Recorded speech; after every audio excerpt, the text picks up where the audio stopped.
بسم اللہ الرحمن الرحیم۔ کچھ آنسو آنکھوں سے نہیں روح سے بہتے ہیں۔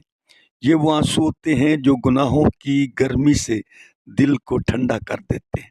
سجدے میں بہنے والا آنسو کسی دلیل کا محتاج نہیں ہوتا، یہ سیدھا عرش تک پہنچ جاتا ہے۔ سجدے میں سر رکھ کر گناہ کا اعتراف کر لیجئے۔ بہانے نہیں چلتے اللہ کے ہاں، اعتراف چلتا ہے۔ یہ کہنا ہی اس کے دربار میں کافی ہے، یا اللہ میں کمزور ہوں، یا اللہ میں ٹوٹ گیا ہوں، یا اللہ میں ہار گیا ہوں۔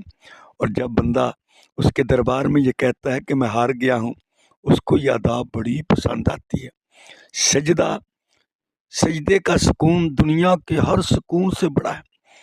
دنیا کے سکون شور مچاتے ہیں، سجدے کا سکون خاموش ہوتا ہے۔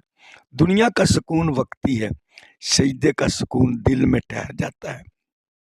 دنیا کا سکون چیزوں سے جڑا ہے اور سجدے کا سکون اللہ سے جڑا ہے۔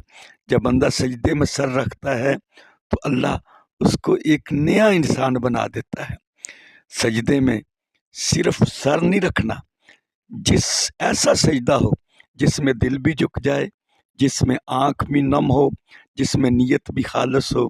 گناہ کا بوجھ انسان کو جھکا دیتا ہے اور سجدہ انسان کو اٹھا دیتا ہے۔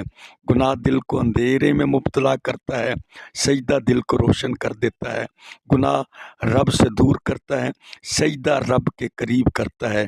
یہ ایک سجدہ ہے جسے تو گراں سمجھتا ہے، ہزار سجدے سے دیتا ہے آدمی کو نجات۔ ہزار سجدے سے دیتا ہے آدمی کو نجات۔